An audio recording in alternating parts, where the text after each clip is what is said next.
around 1979, the director of the National Gallery in Paris invited Gregory to show a film called The Iliac Passion. And we thought this was a good idea. And Gregory sent the program from the Film Museum in Vienna. And the director of the gallery realized when he read the program notes that there was nudity in the film. And so he discussed this with his trustees, and the result was the film wasn't shown. So then we decided maybe Tripolis, because Gregory's mother was from Tripolis, and perhaps that would work out. But that didn't seem the right place, and so then we came here. The first screenings here, and then we just walked. I walked down to that site, not exactly the site, because it was all there was no trees, no bushes. It was all terraced fields. But so it was a little closer than where we are right now. But that's where we set up our screen.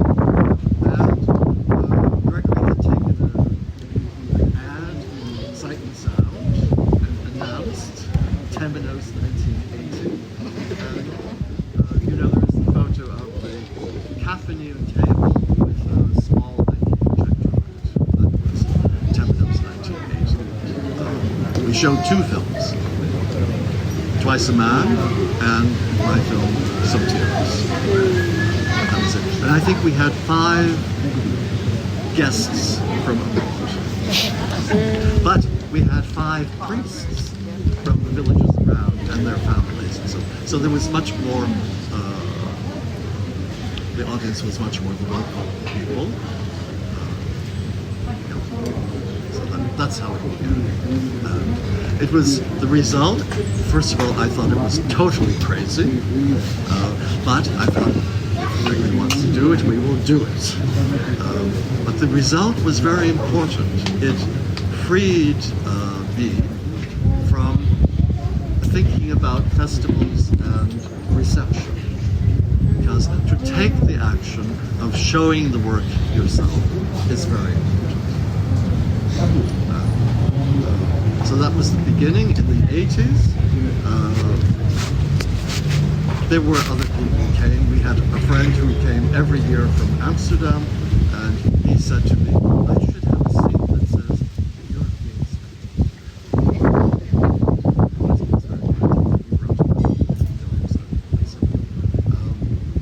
So that ended in 86.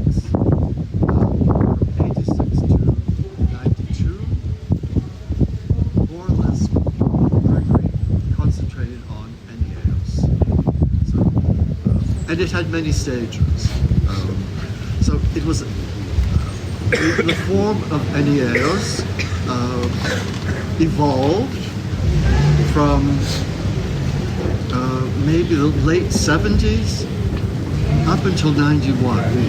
He only completed it 1 year before his death. It also had a number of different forms.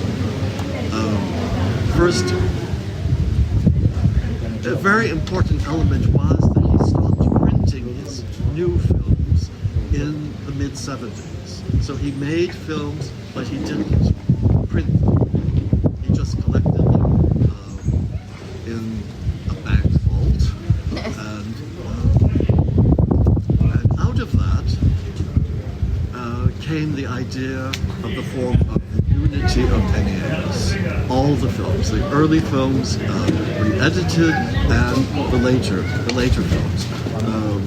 So that was late 70s into 80s. It is all Ektachrome commercial color reversal film.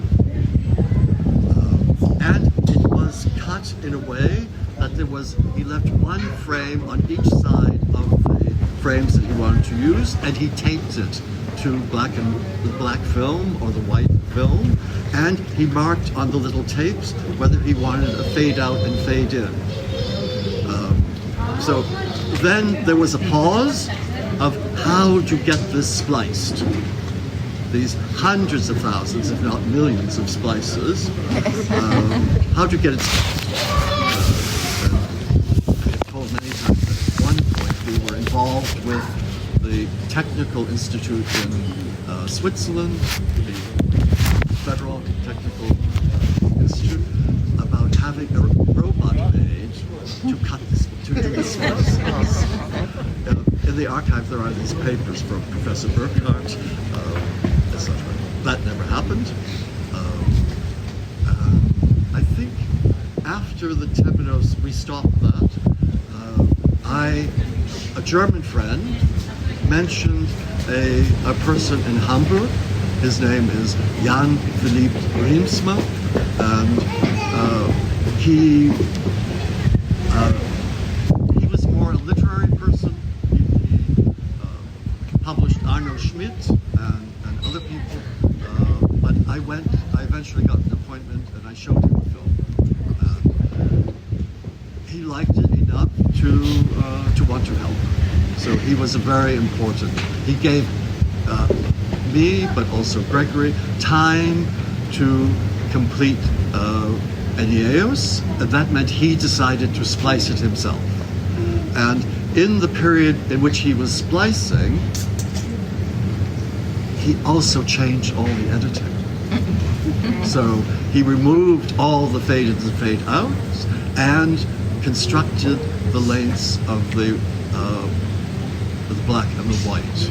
And those are not Fibonacci numbers, you know, but they are somehow influenced by where he had decided would be a fade-out and fade-in.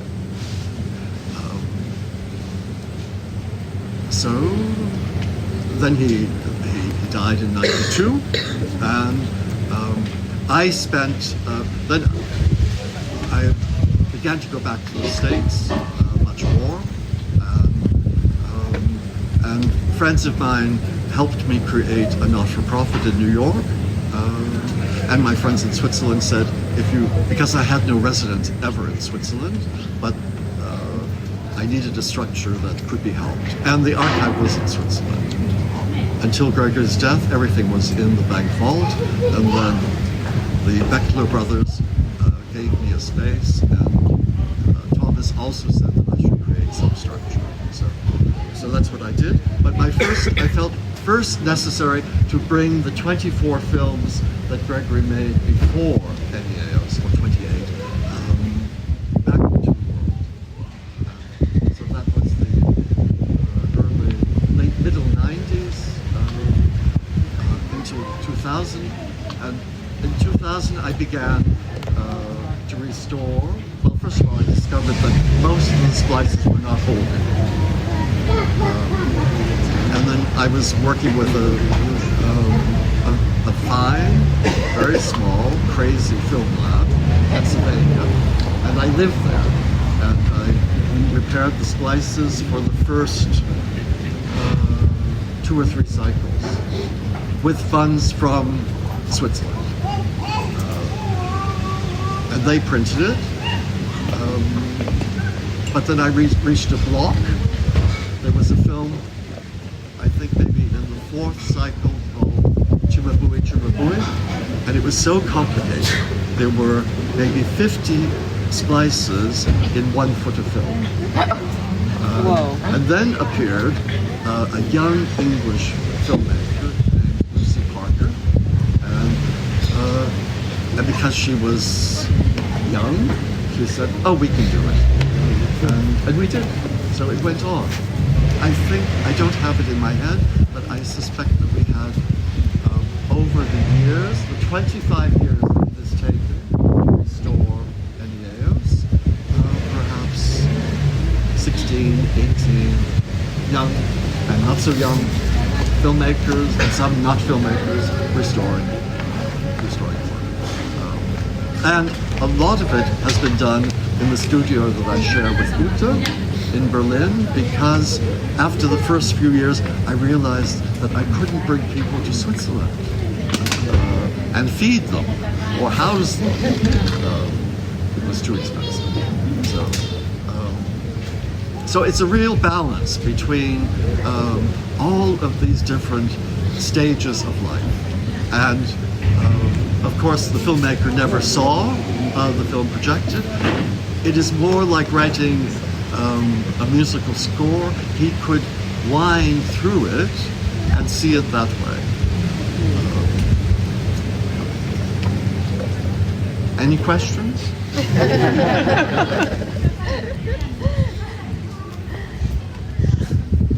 If not, we could go back to food.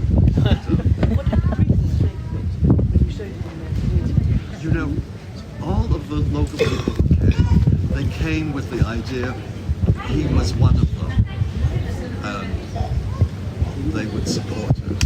What they thought, this is a conservative society, one never knew.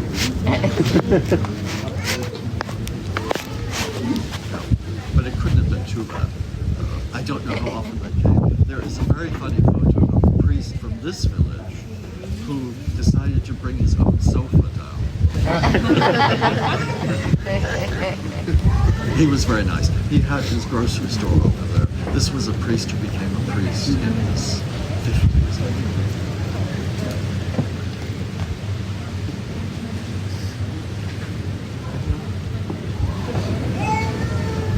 So I should ask you, please tell me your impressions. Anyone want to say any questions? So Robert, Yeah. after Aeneas, all of his films survived, or are there any films of Gregory's that don't survive after Aeneas? Okay. So Aeneas is the films up until 86. There is, in the small archive in Switzerland, 2 very large rolls of all the material that he filmed on negative that he never edited, and it was going to be another film cycle, which he was going to call, there are notes for this, the CYCLE XXI, and he decided it should be twice as long as Aeneas.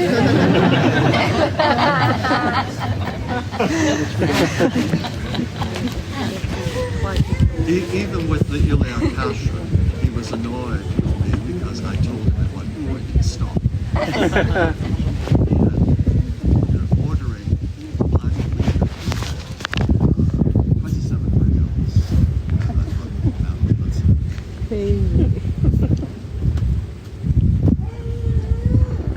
So the form evolved, and now we come to the last premiere today, tomorrow.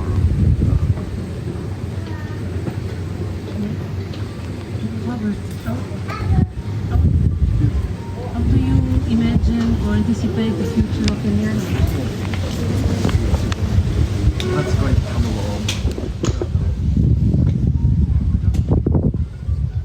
Because my only partners that I feel are 2 or 3 curators.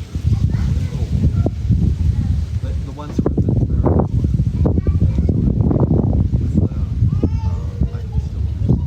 Or something will appear that I don't know. You know, this is only one side. And you know, when I was thinking about Temenos now here, it came to me, strangely enough, the names of many of the filmmakers who I've known over the past 30 years.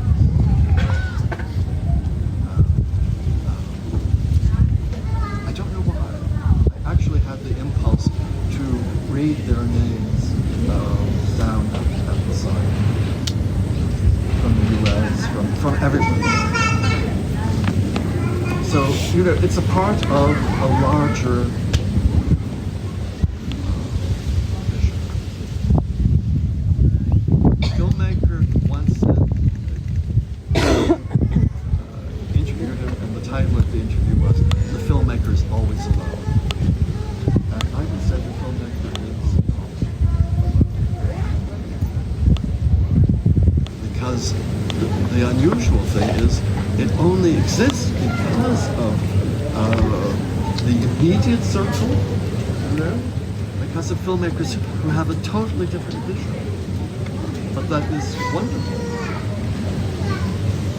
So bringing this kind of work into the world, that was what the filmmaker, or maybe there are painters or poets or musicians who can't do that. But in this reality, there is an extraordinary collaboration. So the form that we are seeing it in is part of what it is, and the event as it is. Gregory in his essays wrote about a building and rooms for guests who would come and have the possibility of seeing, might come only for one cycle or might come for the whole cycle, and even the idea that the guests would help restore the films. And alabaster chairs, what else? So there's this extraordinary mystery of time, and we're all.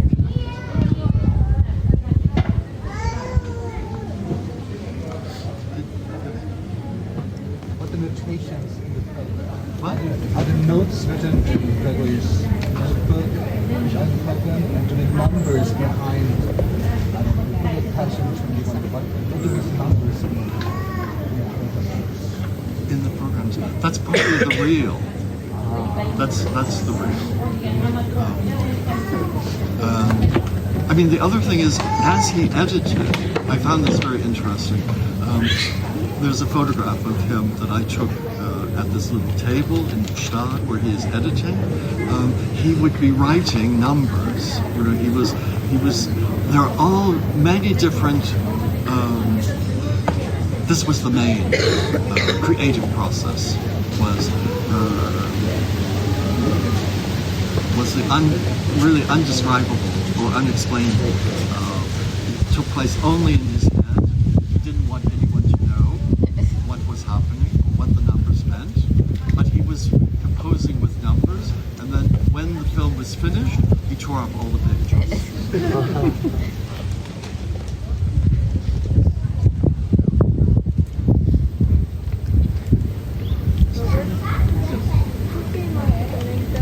What? Good. Yeah.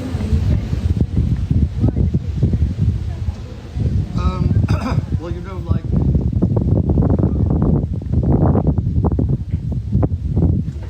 Kolonos, the third part of Oedipus, a sacred site, supposedly where nothing is born and nothing dies. That was the basic idea.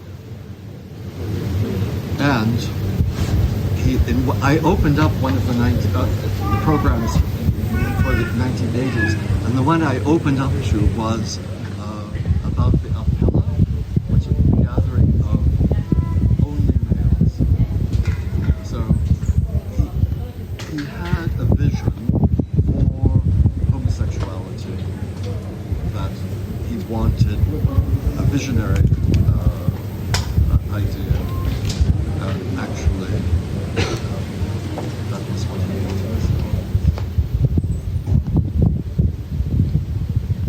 But here we are.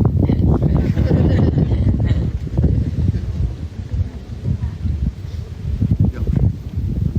Robert, do you want? Please, everyone, speak a lot louder. Okay. Yes. Not everyone can, sir. I know. Robert, do you want if I speak in French so you might understand? Because I want to say clearly my mind. Yes, you can say it. Maybe I will understand. Je voulais savoir, est-ce que Grégory a-t-il vu quelque chose dans la lumière? Parce que ce que j'ai expérimenté dans les deux films, les deux sections, je crois que Grégory a beaucoup basé sur les études de la lumière de Léonard de Vinci et aussi sur les peintures impressionnistes de Claude Monet. Est-ce qu'il, non seulement il s'est beaucoup basé, est-ce qu'il t'en a parlé non seulement sur le montage classique, mais sur l'impressionniste et sur Léonard de Vinci? Car parce que ça me rappelle beaucoup ça. I think not. But if you think so, that's fine. He Should you did- translate the question? Should you translate the question? You can. Do you something along lines? Do you think that Markopolis, The light, the light, the impression of light in Greece and every country that he saw, yeah. and he addressed to Robert. Do you see it look like that he saw something like the Impressionist and like Leonardo da Vinci in his Human Anatomy notebook?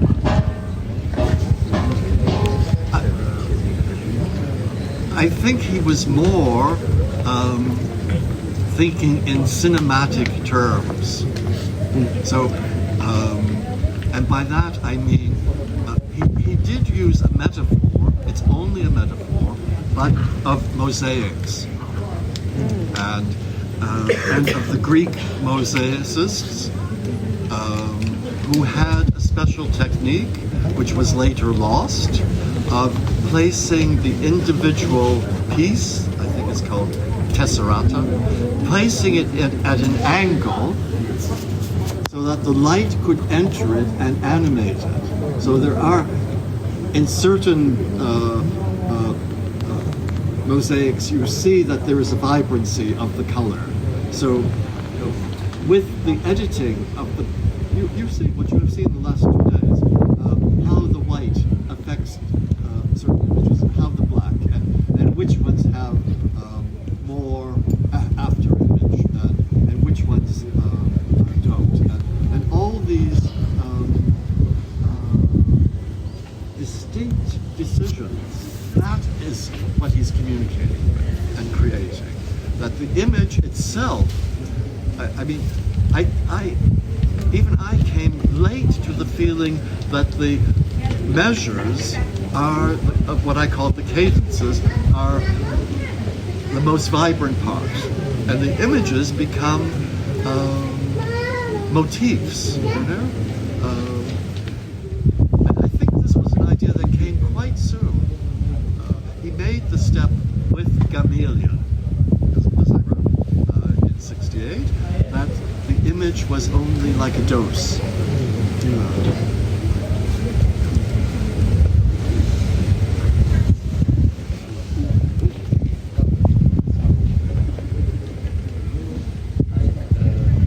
I was wondering, even after having come more than one Temenos, it's only now, and I'm not exactly sure why now, that I'm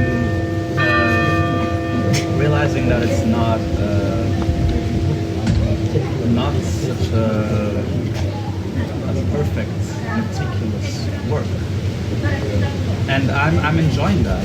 I think it's in those vulnerabilities that I find its reason of being. And so I've been thinking more and more throughout these 2 sessions about,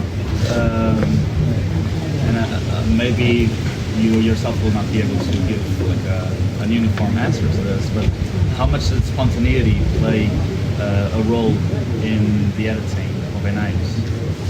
Oh, a lot.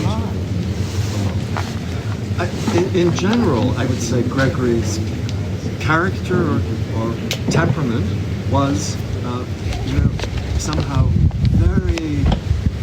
One urge was very classic composition, and the other was chance. He was always open to chance, but always also order. Up until the end, I mean.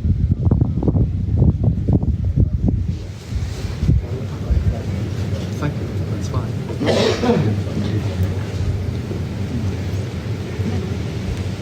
I wondered what your impression was as to what extent his idea of the ideal spectator was metaphorical, or it was a sort of potential thing that was a sort of guide to him, or whether it was an actual belief that he thought would come in actuality. I assume in actuality.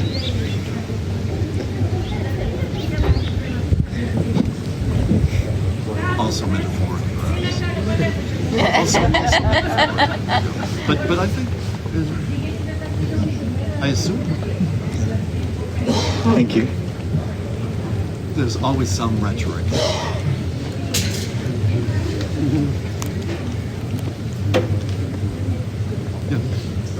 I was very struck in your writing for the program that you mentioned how in NAO there are three elements which will look at a special weight need. Editing, film preservation, and projection. Which is obviously distinguishes it from most other films perhaps. And so I actually had a question for Kate, which is that as the projectionist, as part of this trio of elements, how is the experience of projecting this monumental work distinct from the many other films that you've also projected? Like, is there anything that sort of stands out to you that distinguishes them? It's hard. I mean, it's really a completely different beast to any other films I've ever projected, and I've projected a lot over the years. And it's even very different from the experimental and structural films that got me interested in cinema in the first place. But first of all, it's extremely challenging with the environmental conditions and, the limitations of being very exposed. But then there's such a the rhythm of the work is what keeps coming back to me, and which I think it took me a few iterations to really understand watching it, because I was so distracted with everything else in the work. But then finally being able to relax into it and watch and see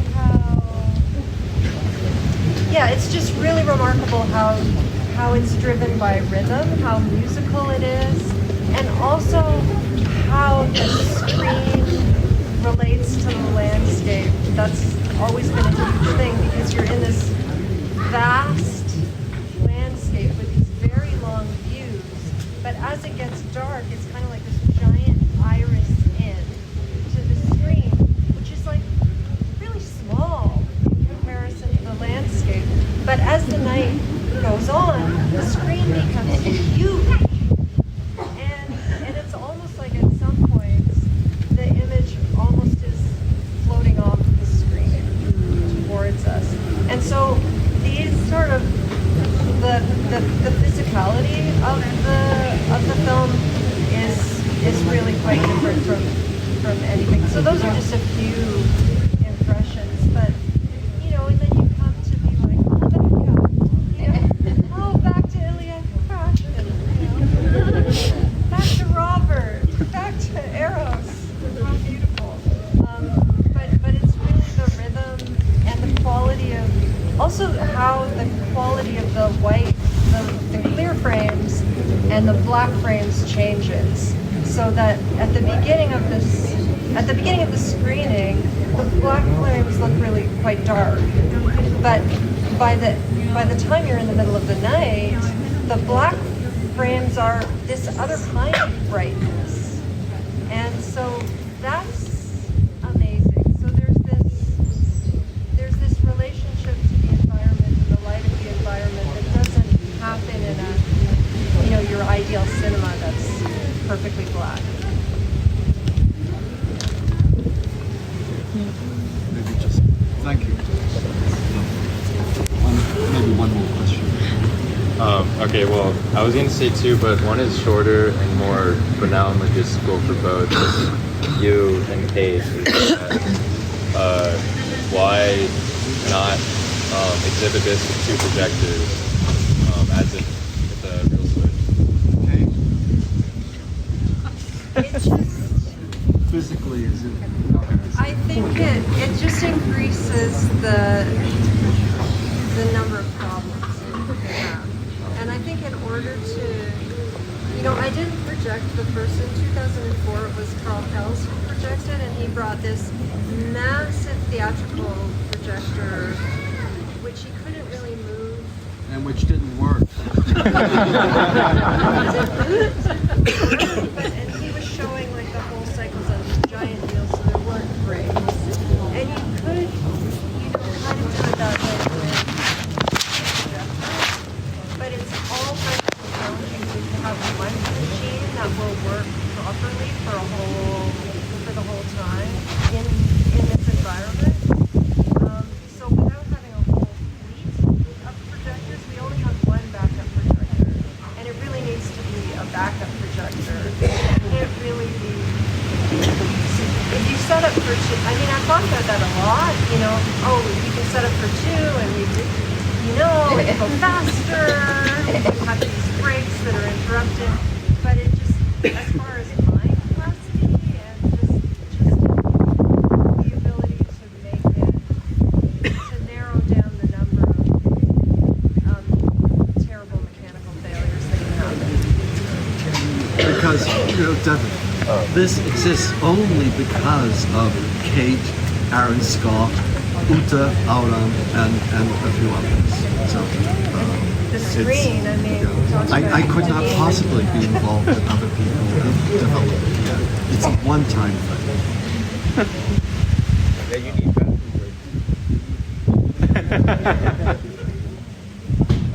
Well, the thing I actually wanted to say more from I think, I'm a bit nervous to say this, but I think it's a bit controversial maybe. But my experience, my experience watching the two screenings last night and the first night, I was really shocked by how it completely grounded me. And I think this is a bit of a hyperbolic statement, but I think it's really like the least abstract film I've ever seen, because it completely evokes like every true part of the experience of watching the film, like the light from the projector and the projection itself, and the audience, and how that interacts with the space you're in, and how it interacts with your eye, and everything. I think it's just watching something like that grounded me so completely that I had to almost get rid of any abstract, dogmatic or precious notion in my head, which had me even questioning the idea of a sacred space of where a film should be watched. I think it grounded me so much that I don't really believe that there's this precious idea of anything that can be simply shown anywhere. And that's not to say that this is not an extremely valuable experience. I think it does even highlight the individuality of any space, but I think that the way it evokes all these true things about the material and the ephemeral experience of watching a film, any film, that I don't think I can believe in the idea of a sacred notion of where something should be shown, or I don't know. It's open to everyone, but that was my experience. There is something about that line that goes across behind the screen. The way it comes and goes and fades up and down, the line becomes that is particular to that space, and I can't see that anywhere else. Right, but I think it's amazing here. I think it's incredible here, and it does add a lot. I think it's something that grounds me at least so much in all of these things that it also has me thinking, what effect would that have in other spaces? And not to favor one space over another maybe, but just to accept the true being of all of these things. I think it really has me thinking about just the complete viewing of anything. And I think it's really valuable to have this whole sort of pilgrimage and festival that can really get you to think about all these things, not just in the screening, but in life and the community of this and the social interaction. And we're gonna take a hike to the screening, but it grounds me in a way that I don't think anything is sacred. Great. Now I think we have enough time for you to maybe eat something and talk, and then walk down.